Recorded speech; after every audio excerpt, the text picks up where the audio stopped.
hidupnya nikmat. Dia mau ngapain, dia mau melakukan apapun nikmat. Kenapa? Karena hatinya senang. Orang kalau hatinya senang, insya Allah badannya akan sehat. Kalau sudah badannya akan sehat, insya Allah akan jauh daripada berbagai macam penyakit. Ya, maka jadikan diri kita itu senantiasa senang dan bahagia dengan senantiasa bersyukur kepada Allah Subhanahu wa ta'ala. Apalagi sebentar lagi kita akan memasuki daripada bulan suci Ramadan, bulan yang sangat istimewa. Kenapa dinamakan Ramadan? Kok namanya itu Ramadan, kok bukan yang lain? Summiya Ramadan li'annahu yarmidud dzunub.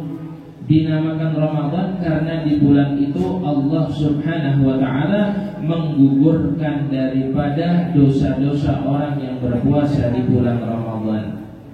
Bahkan di dalam satu hadis Rasulullah sallallahu alaihi wasallam beliau bersabda, "Man fariha bi dukhuli Ramadan haramallahu jasadahu 'ala niran." Siapa yang berbahagia dengan datangnya bulan Ramadan, maka Allah Subhanahu wa ta'ala akan haramkan jasadnya disentuh oleh api neraka. Sehingga ada satu cerita, dulu ada satu orang, ya, orang ini nggak pernah sholat. Ya, orang ini nggak pernah sholat. Ketika masuk di bulan Ramadan, dia rajin beribadah kepada Allah Subhanahu wa ta'ala. Dia sholat, dia baca Al-Quran. Kemudian besok mau Ramadan, dia pakai pakaian yang bagus, dia pakai pakaian yang indah. Kemudian dia hidupkan malam-malam bulan Ramadan dengan tadarus. Dia bantu daripada siapapun yang membutuhkan daripada bantuan orang tersebut sampai akhir bulan Ramadan. Dan ketika akhir bulan Ramadan, orang ini sakit, kemudian orang ini meninggal. Setelah orang ini meninggal, ada salah satu ulama bermimpi berjumpa dengan orang tersebut. Ya fulan, ma fa'alallahu bika. Wahai fulan, apa yang Allah Subhanahu wa ta'ala perlakukan kepadamu? Dijawab, akramani Allah ya bi karamah syahr Ramadan. Allah Subhanahu wa ta'ala memuliakan diriku karena aku memuliakan daripada bulan Ramadan. Subhanallah. Ya, orang yang memuliakan daripada bulan Ramadan, maka orang tersebut akan dimuliakan oleh Allah. Orang tersebut akan diistimewakan oleh Allah Subhanahu wa ta'ala. Maka menyambut daripada bulan suci Ramadan ini, mari bersama-sama kita sambut bulan Ramadan ini dengan riang gembira. Kita sambut daripada bulan Ramadan ini dengan penuh kebahagiaan. Karena Ramadan ini dikatakan oleh Rasulullah, wa Ramadan syahru ummati. Dan bulan Ramadan ini adalah bulan umatku, bulan kita semuanya. Kenapa? Karena kebaikan-kebaikan di bulan Ramadan dilipat gandakan oleh Allah. Sholat berjamaah pahalanya 27 kali lipat kalau di bulan biasa. Tapi ketika masuk bulan Ramadan, pahalanya dikali 70. Jadi sekali kita mengerjakan sholat berjamaah, 27 dikali 70 pahalanya. Kemudian ibadah sunnah, ibadah sunnah yang biasa, yang pahalanya berupa pahala sunnah, kalau di bulan Ramadan kita kerjakan, maka kita akan sama ganjarannya dengan pahala wajib yang kita kerjakan di luar daripada bulan Ramadan. Bahkan di bulan Ramadan itu pintu-pintu surga semuanya dibuka sama Allah Subhanahu wa ta'ala. Dibuka, ya. 7 pintu surga dibuka oleh Allah dan 7 pintu neraka semuanya ditutup oleh Allah Subhanahu wa ta'ala. Setan semuanya diikat oleh Allah Subhanahu wa ta'ala dan kemudian mereka dibuang ke dasar laut oleh Allah Subhanahu wa ta'ala. Tujuannya apa? Tujuannya agar orang-orang yang berpuasa di bulan Ramadan diberikan ketenangan dan kekhusyuan di dalam menjalankan ibadah puasa di bulan suci Ramadan. Bahkan disebutkan di malam pertama bulan Ramadan, besok puasa malamnya, di malam bulan Ramadan Allah itu memandang hambanya dengan pandangan kasih sayang. Ya, kita dilihat nih sama Allah Subhanahu wa ta'ala. Orang kalau sudah mendapatkan pandangan kasih sayang dari Allah Subhanahu wa ta'ala, maka Allah Subhanahu wa ta'ala akan menghindarkan hamba tersebut dari siksa Allah Subhanahu wa ta'ala. Maka tentunya di dalam kita menyambut bulan Ramadan ini ada beberapa hal yang harus kita perhatikan. Ada akhlak dan ada adab yang harus kita jaga agar puasa kita menjadi puasa yang barokah, menjadi puasa yang diterima oleh Allah Subhanahu wa taala, serta amal ibadah kita tidak sia-sia di hadapan Allah Subhanahu wa taala. Yang pertama adalah yang harus kita lakukan ketika kita akan memasuki daripada bulan Ramadan adalah menjaga daripada kebersihan hati kita. Jaga daripada kebersihan hati kita. Jangan sampai hati ini dipenuhi dengan prasangka buruk kepada siapapun, baik itu kepada Allah ataupun kepada seluruh makhluk-makhluk Allah Subhanahu wa taala tanpa terkecuali. Hilangkan prasangka-prasangka yang tidak baik kepada siapapun. Jadilah hamba-hamba Allah Subhanahu wa taala yang senantiasa menebarkan kasih sayang kepada siapapun tanpa kita pilih-pilih, karena kita semua saling bersaudara. Karena kita semua adalah makhluk Allah Subhanahu wa taala dan hamba Tuhan yang Maha Esa. Sehingga ketika kita memasuki daripada bulan Ramadan, Allah akan memandang hati kita. Disebutkan innallaha la yanzuru ila ajsamikum wala ila suwarikum walakin yanzuru ila qulubikum. Allah tidak melihat bagaimana gantengnya wajahmu. Allah tidak melihat bagaimana tingginya pangkat jabatan kedudukanmu, tetapi yang dilihat oleh Allah Subhanahu wa taala adalah bagaimana hatimu. Kalau hati kita sudah baik, maka insya Allah mata kita pun akan baik juga. Apa hubungan hati dengan mata? Orang yang memiliki hati yang baik, pandangan matanya akan senantiasa memuliakan siapapun yang ada di hadapannya. Dia akan hormati siapapun yang ada di hadapannya. Kenapa? Karena kita semua adalah ciptaan Allah Subhanahu wa taala, ciptaan Tuhan yang Maha Esa. Orang yang bisa menjaga daripada hatinya, maka ketika ditanya siapa makhluk yang paling buruk di muka bumi ini, dia akan menjawab, makhluk yang paling buruk di muka bumi ini adalah saya sendiri. Kenapa? Karena orang kalau sudah merasa dirinya itu kurang bagus, kalau sudah merasa dirinya itu kurang, berarti dia adalah sebaik-baik makhluk di sisi Allah Subhanahu wa taala. Jaga daripada hati, maka mata kita akan senantiasa memandang dengan keindahan. Kemudian ketika kita bisa menjaga daripada hati kita, telinga kita akan terjaga juga. Terjaga dari apa? Terjaga daripada pendengaran-pendengaran yang tidak baik, ya. Jauh daripada itu semua. Senang mendengarkan baca Al-Quran, senang mendengarkan bacaan sholawat dan lain sebagainya. Ketika hati kita baik, maka akan ditransfer ke ucapan kita.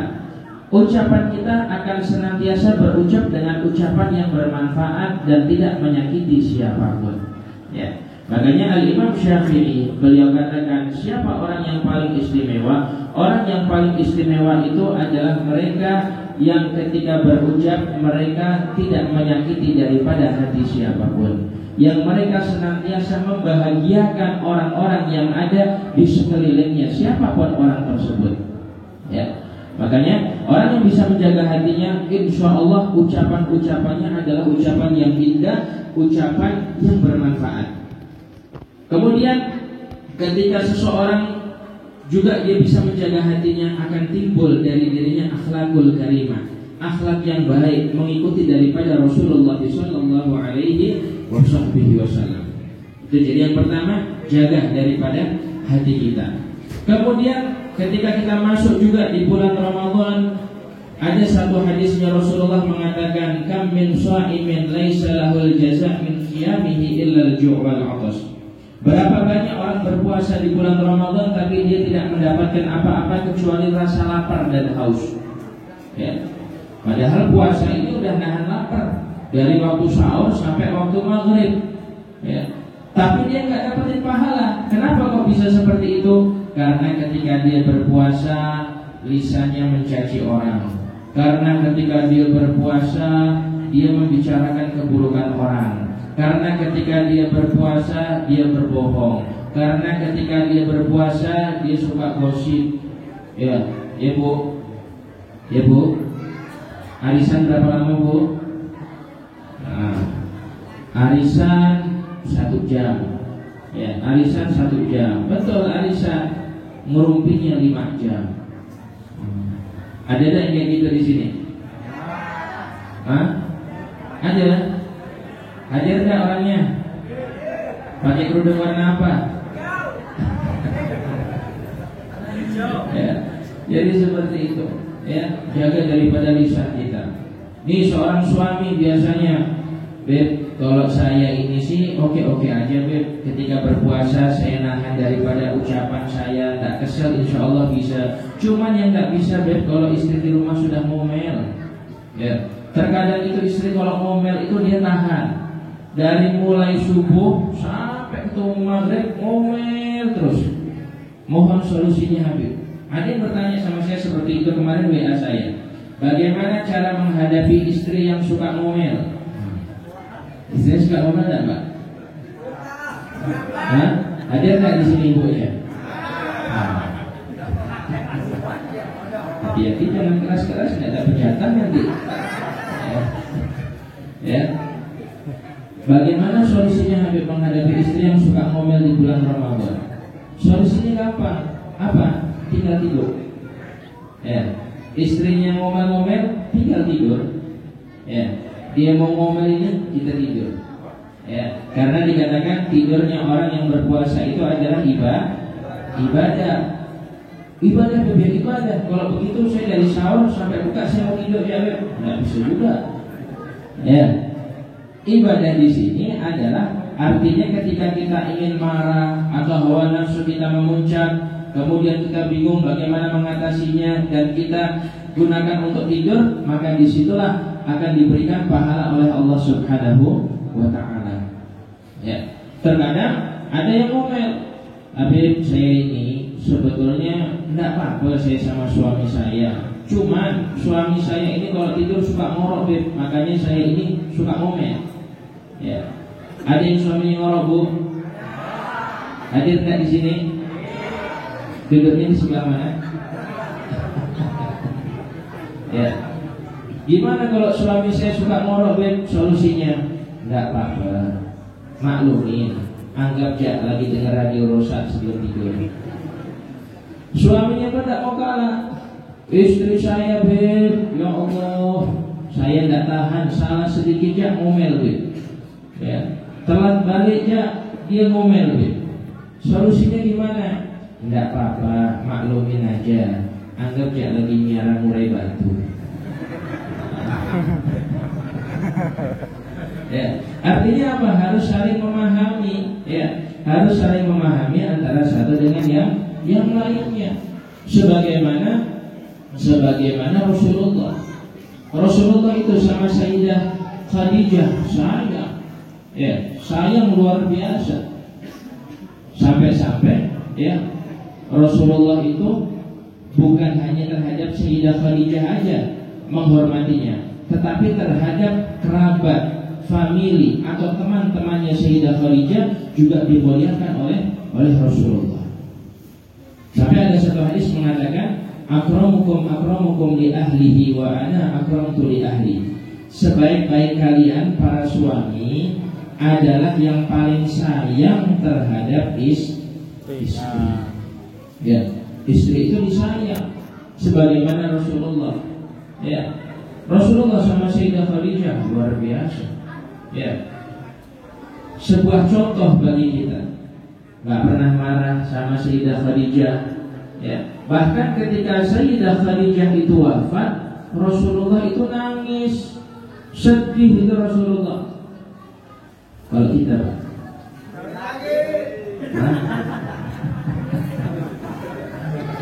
belum dikubur, atau kadang tuh ibu tuh masih ada, mata tuh udah jadi kemana-mana. Ya, jadi sampai ada satu cerita, ada satu orang dia meninggal, ya, punya istri, istrinya sakit kemudian meninggal. Ketika istrinya meninggal, ya, orang-orang berdatangan semua. Ada yang bacakan Yasin, ada yang bacakan tahlil. Tiba-tiba, ya, Pak Kiai datang, langsung umumkan, udah, ayo kita makamkan aja. Waktu sudah sore, sebentar lagi kelihatannya turun hujan nih. Tiba-tiba suaminya langsung berdiri sambil nangis sedihnya suaminya. Ya, jenazah istrinya langsung dilompatin sama suaminya tadi. Kaget itu Pak Kiai. Ya Allah, kok kayak gini katanya. Akhirnya dia agak suami tadi itu, Pak sabar, ya sabar Pak. Insya Allah kalau Bapak sabar, istri Bapak akan masuk surga, diampuni dosanya, dan Bapak pun insya Allah mendapatkan gantinya. Apa kata bapaknya? Kata suaminya, bukan saya tak ikhlas Pak Kiai, saya ikhlas.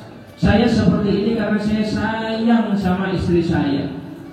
Maksudnya dulu saya ini pernah izin sama istri saya, Dek, abang mau kawin lagi boleh gak Dek? Apa jawaban istrinya? Boleh bang, tapi langkahi dulu mayatku, katanya. Kejadian akhirnya, ya, dilangkahi akhirnya mayatnya sama suaminya. Bila akhirnya ya, subhanallah. Makanya harus sayang terhadap istri. Ya, istri itu disayang, ya, diayomi, ya. Ketika sakit, rawatlah daripada istri kita. Didik istri kita dengan pendidikan yang baik sebagaimana yang diajarkan oleh Rasulullah. Jangan kita ini sayangnya sama istri kalau cuma ada maunya.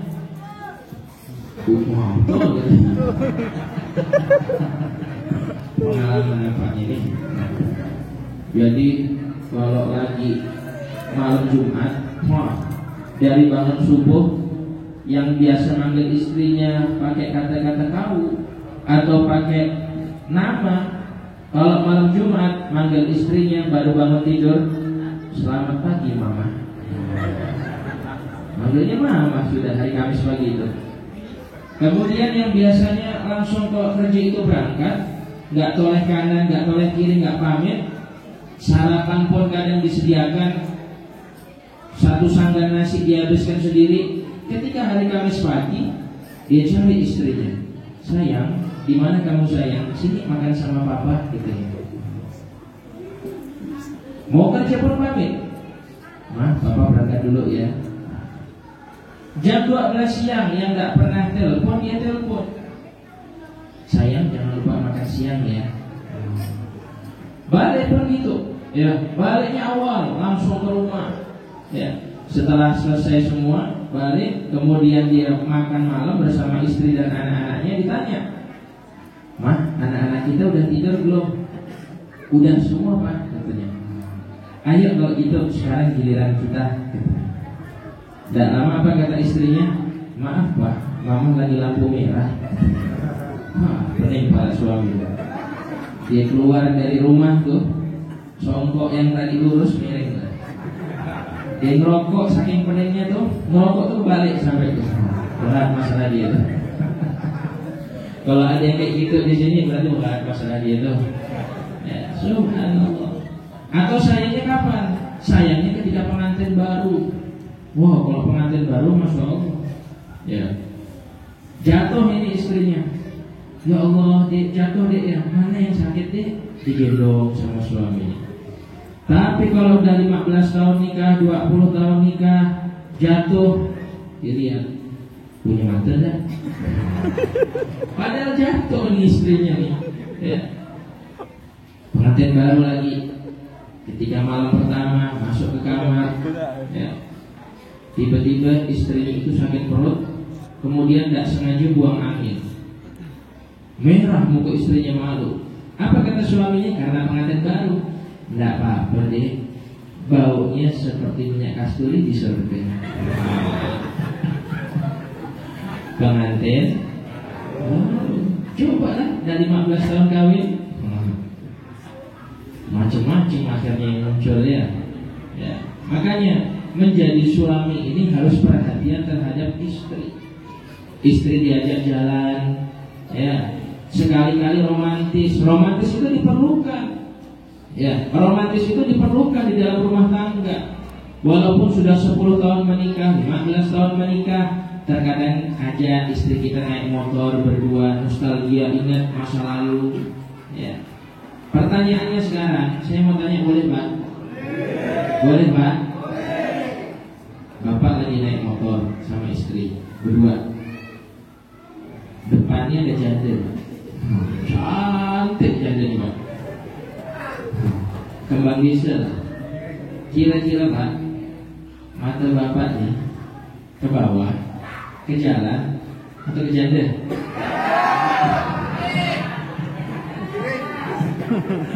Ya. Kata istrinya nyupit dari belakang, abang nih, emangnya aku ini masih kurang, masih mandang-mandang di sana? Enggak dik, abang ini nengok jalan. Tapi kenapa nengok depan tuh bang? Kan depan ada janda. Kan jalannya di depan dik, bukan di belakang katanya. Nggak mungkin abang nggak nengok spion, katanya. Pandai kalau suami cari alasannya. Iya bang, betul nengok jalan. Tapi kan tujuan kita belok kanan, apa bang lurus ikuti dia? Sallu ala Nabi Muhammad.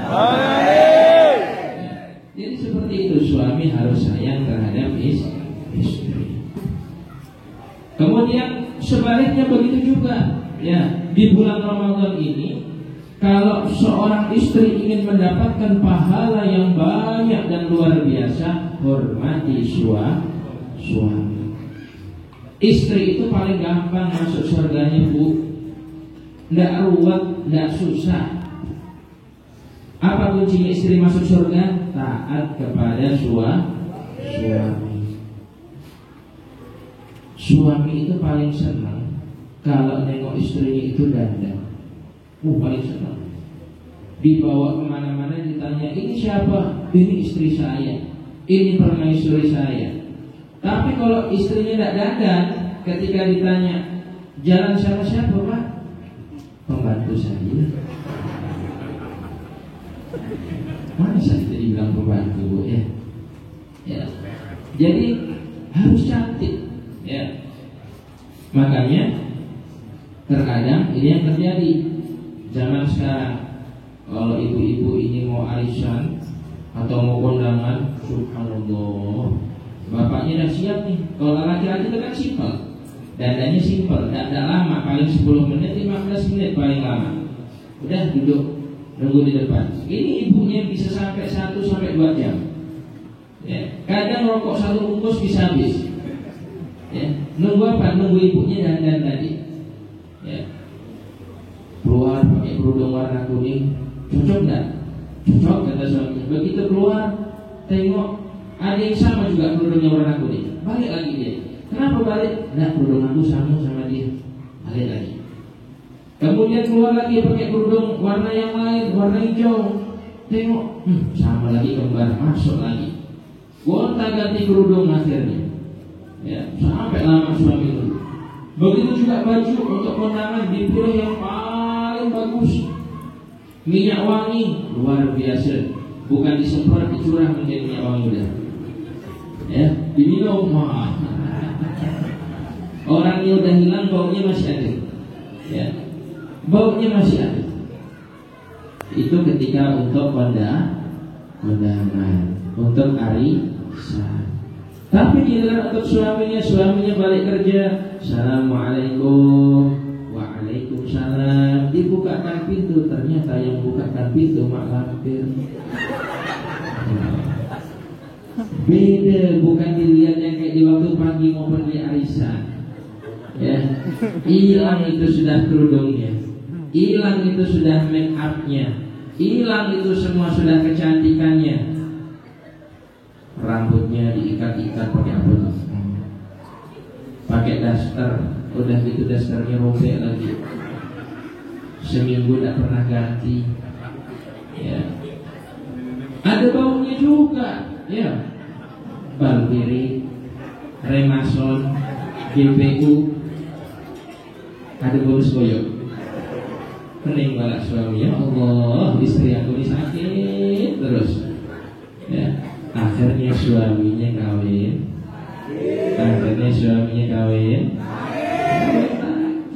Ya. Makanya istri itu harus cantik, betul Pak? Istri itu harus dandan untuk suami, betul Pak? Istri itu harus wangi di depan suami, betul Pak? Tapi butuh modal, betul Bu? Iya. Ya. Nggak mungkin putih itu pakai dempul. Nggak mungkin untuk merahkan pakai batu bata. Ya. Pastinya butuh lipstik, pastinya butuh bedak. Mau cantik harus dikasih modal. Ini nyuruh cantik tapi tak dikasih modal, tak bisa. Ya, jadi seperti itulah kehidupan di dalam rumah tangga. Ya, jadi suami harus memuliakan istrinya, istri juga harus bisa memuliakan daripada suaminya. Dan akhirnya apa? Ketika suami dan istri ini dua-duanya sudah saling menghormati, sudah saling memuliakan, anak akan melihat. Karena apa? Orang tua ini adalah cerminan bagi anak. Ibaratnya orang tua ini adalah kaca, cermin. Anak ini melihat, gimana sih kelakuan orang tua saya? Gimana sih gaya bicara orang tua saya? Gimana sih akhlak orang tua saya? Diikuti oleh si anak. Sekalipun anak kita itu masih kecil, tapi memori anak kecil itu sangat kuat. Ya. Apalagi setiap hari dia melihat. Dan nanti suatu besar, ketika ditanya siapa idolamu, idola saya adalah orang tua saya. Saya ingin menjadi ibu seperti ibu saya. Saya ingin menjadi seperti ayah saya. Orang tua adalah idola pertama sang anak. Maka contohkanlah yang baik terhadap anak-anak kita. Kalau kita ingin anak kita hormat kepada kita, kita ingin anak kita berakhlak kepada kita, maka didiklah mereka dengan pendidikan yang baik.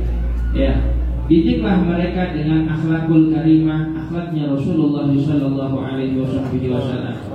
Ya. Sampai dikatakan bahwasanya ajari anak kita itu tentang 3 hal. Kata Rasulullah, adibu auladakum ala 3 khisal. Ajari anak kita 3 hal. Yang pertama adalah hubbu nabiyikum, cinta kepada Rasulullah. Kenalkan anak kita, siapa itu Rasulullah, siapa itu Nabi Muhammad. Ya, kenalkan anak kita. Ya. Terkadang anak kita nama pemain bola hafal, ya, tapi nama Nabi, kemudian nama keluarga Nabi, anak-anak kita tidak hafal. Ya, wa hubbu ahli baitihi, dan cinta terhadap keluarga Nabi. Didik anak-anak kita untuk cinta kepada keluarganya Rasulullah. Ya, para habaib, juga para kiai, para ustadz, ya, ajari untuk mereka cinta. Wa qiraatul Quran, dan ajari mereka untuk senantiasa membaca Al-Quran. Kenapa? Karena anak ini adalah investasi akhirat. Yang akan mendoakan kita ketika nanti kita meninggal siapa? Anak kita. Orang lain tahlilan memang datang sehari, 2 hari, 3 hari, paling mentok seminggu. Habis seminggu siapa? Tugasnya anak-anak kita, ahli waris. Ya. Nanti ketemu lagi 40 hari, baru rame-rame lagi. Ketemu lagi 100 hari, baru rame-rame lagi. Ketemu setahun, baru rame-rame lagi. Ketemu haul, baru rame-rame lagi. 1000 hari, baru rame-rame lagi. Tapi yang mendoakan setiap saat adalah anak kita. Jangan sampai kita beramal dengan amal surga, tetapi pada akhirnya nanti Allah memasukkan kita ke dalam api neraka. Kok bisa? Bisa. Apa sebabnya? Karena kita tidak mendidik anak kita dengan baik. Sampai diceritakan ada orang tua. Ini orang tua ahli ibadah, sholatnya bagus, masya Allah, ahli baca Al-Quran, dia puasa di bulan Ramadan dan lain sebagainya. Ketika mereka wafat kemudian dibangkitkan oleh Allah, mereka dicatat termasuk ahli surga. Kurang 1 langkah masuk ke surga, apa yang terjadi? Ada suara dari neraka. Ternyata anaknya. Anak ini ngomong, ya Allah, saya tidak rela orang tua saya masuk surga. Ditanya, kenapa kamu kok kayak gitu? Padahal orang tuamu orang baik. Saya tidak rela, pokoknya saya minta keadilan. Akhirnya udah dihadapkan kepada Allah Subhanahu wa Ta'ala. Kemudian ditanya, silakan, apa yang menjadi alasanmu kok tidak rela orang tuamu masuk surga? Dijawab oleh anak tersebut, ya Allah, orang tua saya memang ahli ibadah, orang tua saya adalah orang baik. Tetapi ketika mereka melakukan kebaikan, mereka tidak pernah mengajak saya untuk melakukan kebaikan tersebut. Mereka tidak pernah mengajak saya sholat. Mereka tidak pernah mengajari saya baca Al-Quran. Mereka tidak pernah mengajari saya tata cara berpuasa. Mereka tidak pernah mengajarkan kepada saya akhlakul karimah, akhlaknya Rasulullah, sehingga saya menjadi seperti ini. Saya minta keadilan-Mu ya Allah. Apa yang terjadi? Akhirnya kata Allah Subhanahu wa ta'ala, masukkan orang tua itu ke neraka juga bersama sang anak. Yang tadi kurang satu langkah masuk surga, akhirnya masuk juga ke neraka. Kenapa? Karena sebab anak. Ya, makanya anak itu bisa menjadi seorang yang menyelamatkan kita ke surganya Allah Subhanahu wa ta'ala, atau yang memasukkan kita ke dalam nerakanya Allah Subhanahu wa ta'ala. Tergantung bagaimana kita mendidik daripada anak-anak kita. Ya, maka ini pesan juga bagi para anak-anak, ya, mumpung kalian masih memiliki orang tua, jadilah kalian anak yang saleh dan salehah. Ya, seorang anak yang saleh dan salehah itu adalah anak-anak yang diistimewakan oleh Allah Subhanahu wa ta'ala. Sebagaimana Uwais Al-Qarni, ya. Uwais Al-Qarni enggak pernah ketemu sama Rasulullah, walaupun sezaman tapi enggak ketemu sama Rasulullah. Tapi Sayyidina Umar dan Sayyidina Ali disuruh minta doa sama Rasulullah, ya, kepada Uwais Al-Qarni tadi. Kenapa? Karena baktinya kepada ibunya yang sangat luar biasa. Ya. Sampai ada satu cerita di sini, ada satu pemuda